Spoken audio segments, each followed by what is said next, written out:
بزانین بۆچی گۆڕ پەرستەکان گومڕا بوون و دەستیان گرتە گۆڕ پەرستن بۆچی یعنی هۆکار چییە وایان لێهات هۆکارەکان حوت خاڵی یەکەمیان الجهل بحقيقة التوحيد براسي نزاني لباري توحيد والجهل بحقيقة الشرك نزاني لباري شرك نزاني توحيد شيء چی هەڵی وەشێنێتەوە نەزانی شیرک چییە چۆن دێتەناوتەوە بەڕاستی وان لێکات وشی شیرک ببی بۆیە بە حەقیقەت هەردوو جۆرەکەی شیرک چ شرکی گۆڕپەرستی و چ شرکی قەسر پەرستی شرکی حکم هەردووکی بەهۆی جەهل و نەفامی خەڵکەوەیە کە تۆ نەزانی تەوحید چییە بە ئاسانی لێی دەرەچی هەموو شتێک سنوورێکی خۆی هەیە ئەبێ سنوورەکانی بزانی بۆی تیا بمێنیتەوە یا لێی دەرنەچی یا ئەگەر لێی دەرچووی بزانی لێی دەرچووی خەڵکی ئەمڕۆ لە ئیسلام چۆتە دەرەوە کێشەکە ئەوەیە هەمووی لە ئیسلام چۆت دەرەوە زۆربەی لە ئیسلام چۆت دەرەوە یعنی لە ناو مزگەوتێکا لەوانەیە لە 160 لە ئیسلام چوو بێت دەرەوە نازانێت چۆتە دەرەوە کێشەکەی ئیتر بۆ نازانێت چۆتە دەرەوە یاخود خۆی بەدوایانە چوو یاخود ئیمامێکی گومڕاکەر لە پێشەوەیەتی بردوێتیە دەرەوە و لی کردو بە ئیسلام ئەوە کارەساتە ئەمڕۆ لە ناو موسڵمانانە لە ئیسلامەکەی ترازاوە ئاگای لە خۆی نییە لە ئیسلامەکەی دەرچوو ئاگای لە خۆی نییە نازانێکە ئەوەی ئەو لە سەریەتی و دینە نییە پێغەمبەر صلی الله علیه و سلم لە سەری بوو ئیتر هۆکارەکەش ئەوەیە کە بەدوای دینە ناچێ کامە لە قیامەتە سزا وەرەگرێەوە چێتە جەهەنەمەوە وەزری نییە لەبەرەوەی زانیەتی دین هەیە بەس خۆی بەدوایانە چوە خاڵی دووەم یاخود یەکێ گومڕای کردو ئەمیرێ ئیمامێ ئەمیندارێ سەرۆکێ سەرکردەیە کەسێ لە پێشێوەیەتی مەلایە بەڵایەک بۆ شێوە لە پێشێوەیەتی بردوێتە ناو کوفرەوە و لێشی کردو بە ئیسلام عینی کوفرەکە خودی کوفرەکە کە بردوێتە ناوی لی کردووە بە ئیسلام ئەو کارساتەکەی جا بۆیە جاهل بوون بە تەوحید دەرچوونە لێی بێ ئەوی بە خۆت بزانی جاری وایە وەکو چۆن خۆی پەروەردگار فەرمێ وهم یحسبون أنهم يحسنون صنعا کەسانێک لە تەوحید دەرچوون لەسەر کوفر و شیرک گەچی وازان لەسەر ئیسلامن ئەوانە چین أولئك الذين كفروا بآيات ربهم ولقائه ئەوانە کافرن حبطت أعمالهم کردارەکانیان پوچەڵە ولا نقيم لهم يوم القيامة وزنا هیچ وەزنێکی نییە لە کاتێکا خۆیان لەسەر گومڕاین و هەزان لەسەر حەقیشن مەرج نییە تۆ کە خۆتە بە حەق زانیت لەسەر حەق بینە ئەبێ بەردەوام بگەڕی ئەبێ بەردەوام دیراسەکەی ئەبێ بەردەوام لێکۆڵینەوە بکەی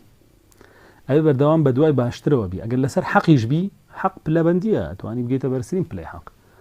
نابێ لە خوارەوە بێ بێ بڕۆی وردە لەگەڵ پلەکانە بڕۆی ئەگەر تۆ ئینسانێ بی طالبی پێشکەوتن و طالبی فەلاح و نەجاح بی ئەگەر ئینسانێ بی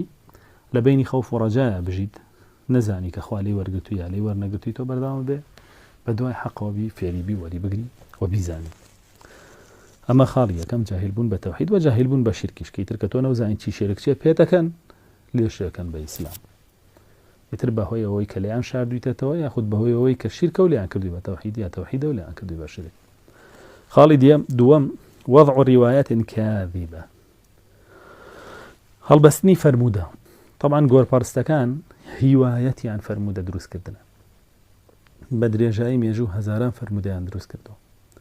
جگە لەوەی هەزاران فەرمودەیان دروست کردووە هەزاران فەرمودەشیان بە بەتاڵ شی کردوێتەوە بۆ خەڵک هەزاران فەرمودەت بۆ هێنن بڕۆ ئێستەش لە کتێبەکانیانە وا لە تۆ ئەکەن ئەو قەبرە پەرستی تەوەسولی پێوە بکەیت و تەبەڕوکی پێوە بکەیت با فەرمودە وات لێکەن فەرمودەکان هەیەن نەمووی لێکدانەوەیەکی بەتاڵی بۆەکەن بەڵام تۆ بەس عەقڵە هەبێ ئەزانی بەس خوا نافع ئەو ضارڕە بەس خوا سوودە پێگەیانێ و زەرەر لێ دوورە خاتەوە و خوای پەروەردگاریشە بەڵام مصیبەتە بەسەریانێ و لایە با لەسەرێ تۆ یعنی بەس ئەوەنە عەقڵە هەبێ بەم حەقیقەتە کە بەس ئەوە ئیتر تۆ پێویستە بۆ نیە تەبەڕوک بە هیچ کەی پێویستە بۆ نیە لە کەس پاڕیتەوە ئیتر هەرچی حەدیث و ئایەتە بۆت بێنن مانایەکی بەتاڵی بکەن بۆت بیگونجێن لەگەڵ هەوای خۆیانە تۆ هەڵناخەڵەتی پێی بەڵام بەداخەوە جاری وایە هەڵە خەڵەتی پێی یەکێ لەو فەرموودە ضعیفانەی کە هەڵیان بەستەوە دروستیان کردووە ئیذا ئەعییتم الأمور فعليكم بأصحاب القبور ئەڵێن پێغەمبەر صلی الله علیه و سلم وتێ ئەگەر کارەکانتان قورس و سەری نەگەر بڕۆنە سەر گۆڕەکان با سەر بگرێ درۆیە هیچ ئەسڵ و ئەساسێکی نییە فەرمودەی وا هەر نییە لەم دینە ئەمە هەمووی مشریکینی گۆڕپەرست دروستیان کردووە یەکێکتر لە فەرمودەکان لەو ئەحسن أحدكم ظنه بحجر لنفعه ئەگەر یەکێ لێەوە گومانی باش بە بەردەبەرێ و بەردە بە کاڵکی دێ ینی ئەگەر گومانی باش بۆ بەردەبەرێ و بیپەرستێ وەکو چۆن گومانی باش بەخوا برێ ئاخر گومانی باش بەخوا ببرێ خوای پەروەردگار فەرمی گومانی باش بە من بەرن لە حەدیثی قودسیە ئەمان لە نات و گومانی باشە بەردێ بەرە بە کەڵکە دێ واز دەخوا بێنە لێ گەڕێ ئەمانە و سەدان فەرمودەیتر وە لادانی دایان فەرمودە و دایان ئاەت بۆمە بەستە گڵاو بۆ گەنەکانی خۆیان کەوا لەو خەڵکە بکەن بێتە کەسێکی مشرک. خاڵی سێم اختراع حکایات خرافية عن أهل القبور دروستکردنی حکایات لە گۆڕپەرستەکان لە سەر گۆڕەکان هەزاران چیرۆک و خرافیات هێنن ئەوە ساحەی بووە گۆڕە هەڵەسایەوە و شەوان عەرزێکی هێڵا و چرای پێبوو ناویان ناپیری شەوکێڵ و ئەمە بابە بۆ خاتری خوا وەڵی زەلام هەبواڵە بە دەشە و چوون لە بەرامبەری هەستاوە من نەهاتوە عەرز بکێڵێ و نە چرای پێبوو نە هیچ گورە بەسە درۆ بۆ خاتری خوا بەسە درۆ یعنی هەموو درۆ چیایکەن هەموو بوختانە چیایکەن بۆ خاوەنی گۆڕەکەش کە خۆی ئاگای لە هیچ نییە چوومە سەر فلانە قەبر و شەو خەوم بینی لە خەوما پێیوتمەوە قسەحەبی قەبرەکەەوە من و بڕۆوا بکە و چوومە سەر فلانە قەبر مرازەکەم حاصل بوو بڕۆ سەر فلانە قەبر دەم بکەرەوە چی کەوتە خوارەوە لە دارەکەەوە بیخۆیتر مناڵە بێ و کورە بەردەکەی گردەوە ئەبێ و بەردەکەی نەکورە دانیشم برا بۆ خاتری خوا هەموو درۆ دەلەسێت چیە ناوتانە سەحابە بەردی بە چەند قەبرەوەنا چوو لە پاڵ چەند قەبرا خەوت خەو ببینێ ئەم درۆ دەلەسێت چییە پەنا بەخوای پەروەردگار بۆی خەڵک تووشی شیرەکەن. خاڵی چوارەم ادعاء المعجزات والكرامات لهم حال حياتهم والله ما فلانە کەس لە ژیانە بوو معجزەی هەبوو ئەمە خاڵی چوارەمە لە ژیانە بوو معجزەی هەبوو بەسەر ئاوا ڕۆی ئەچوێ ناواگر هیچی لێنەها و دوعای گیرا بوو ئاوایە کرد پەلەوەر لە بەردەمیان زیینووە بوویەوە کە سەر بڕابوو برژێنرا بوو وڵی برامە هەمووی درۆیە هەر هەمووی درۆیە بەزەوە ڕاستە کە دوو ئاوی تێکەڵ کرد بوو بە ماستاو چونکە مەشروبی خواردەوە شێخەکە کە عارەقەکەی کردن ئاوەکەەوە سپیە بووی دەڵ دوو ئاوی تێکەڵ کرد بوو بە ماستاو ئەوە هەیە بەڵام بۆ شێوەیە هەموو درۆیە ئەمە هەمووی کەڕاماتیان هەبووە کەواتە کە مردیشن ئەوان ڕێز و شکۆیان بەردەوامە تۆ لیان نزیک بەرەوە سوودیان لێک یا بەو شێوە خەڵکە بەنە سەر گۆڕەکان و یانکەن بە گۆڕپەرست. خاڵی پێنجەم خەوی درۆ وەکردنی بە بەڵگە بۆ پەرستنیان خەڵکێکی زۆر شەیطانی یاری پێکا لە خەویە یاری پێکا و فلانە کەس بوواتە خۆ فیسارە کەس بوو هاتە لە خەوە دەدوایی بەیانی بڕۆ بۆ سەر قەبرەکەی بەیانێشت سەر قەبرەکەی کێتەوە سێرەکە کارەکەی خوای پەروەردگار بۆی کردووە سەری گرتووە ڕایتە لە بابی پەرست ئەم قەبرەوە نیە چوومە سەری بۆم کرا دوو بەیانژە چێتەوە وەکو سوپاسکردنێکی ترەوە پەرستی سێ بەیانی چێت چوار بەیانی چێتەوە دوای بڕیارەیە حیوانی لەسەر بێت دوای کارێکی گەورەتر یەتە پێشەوە بووی ئەم جارە خەویشی نەدی بێ خۆی ڕاکاتەوە بەلای قەبرەکە دەسەکاتەوە پەرستنی باشکوم بۆم بکات جاری پێشوو بۆی کردم ئیترە وەختە ئەگەرەوەی بۆ بکەوە بە تەواوی بە عەبدی مخلصی قەبرەکە ئەگەر خوا بۆ یەکە بە زەمەڵی ئەو بۆ مەکە ئیترە بێتە عەبدی مخلصی قەبرەکە لە ڕێی ئەم خەوە درۆیانە و ئەم شەیطانە کە یاری پێکە. خاڵی شەشەم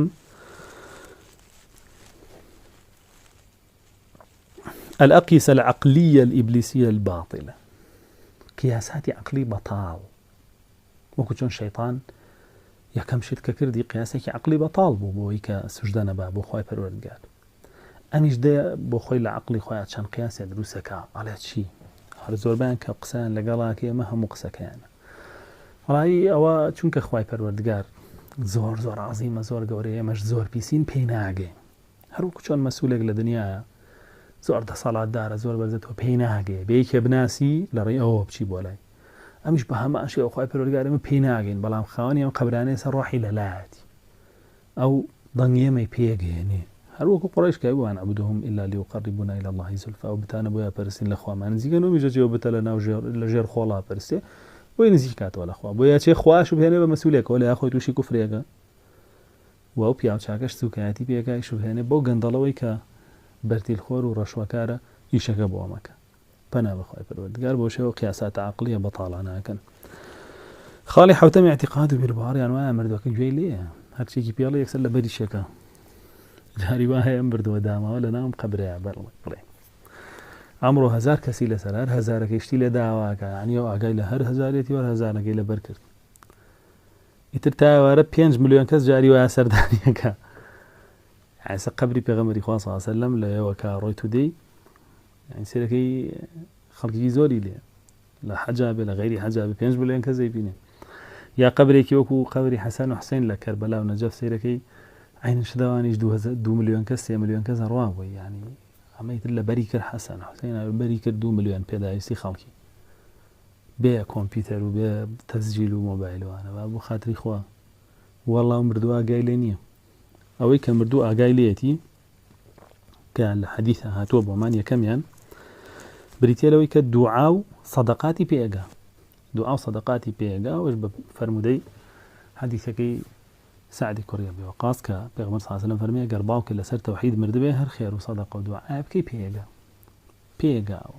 ئەگەر بێت و لەسەر تەوحید مردبێ و مردووە هەر خێرێکی بۆ بکەی پێگا هەر دوعا بکەی پێگا هەر سەدەقێکی بۆ بکەی پێگا ئەمە نەسی لەسەر ثابت بووە دووەم گوێی لە نەعلی گوێ لە تەقەی نەعل و پێڵاوی و کەسانەیە کە دوای ناشتنی گەڕێنەوە لە گۆڕستانەوەش حەدیثی لەسەر ثابت بووە کە فەرمێ يسمع قرع نعالهم گوێ لە تەپەتەپ و دەنگەدەنگی پێڵاوەکان و نەعلەکانیانە بێ ئەو مردووە ئەمەش حەدیثی لەسەرە تر لە دواوە گوێی لە هیچ نییە حاڵەتی سێیەم بریتێ لەوەی کە ئەم مردووە کاتێک کە سەلامی لێکەی لە لای هەندێک لە زانەکانی بیستێ جوابی سەلامەکە دادەوە کە ئەڕۆیەڵێ ئەسەلام عەلەیکم دارە قەومی المؤمنین گوێی لێ بێ بیستێ و جوابی سەلامەکە دادەوە ئەمە لە لای هەندێک لە زانە هەندێکیان لەن نەخێر سەلامەکە هەر ڕەمزیە و مەلایکە جواب دادەوە ئەوان جواب نادەنەوە بەڵام تۆ سنەتە هەر بیکی بەڵام خۆی لە حەقیقەتە ڕای زۆربەی زانایان لەگەڵەوەیە کە ئەو مردووە جوابی سەلامەکە ئەداتەوە ئیتر مردوو هەر ئەمەندا ئاگای لێ لە غەیری ئەوە پێغەمبەر صلی الله علیه و سلم فەرمێ انقطع عمله کرداری پچڕاوە ئاگای لە هیچ نییە جا بۆی ئەمانەی کە چنە سەر گۆڕەکان وازانن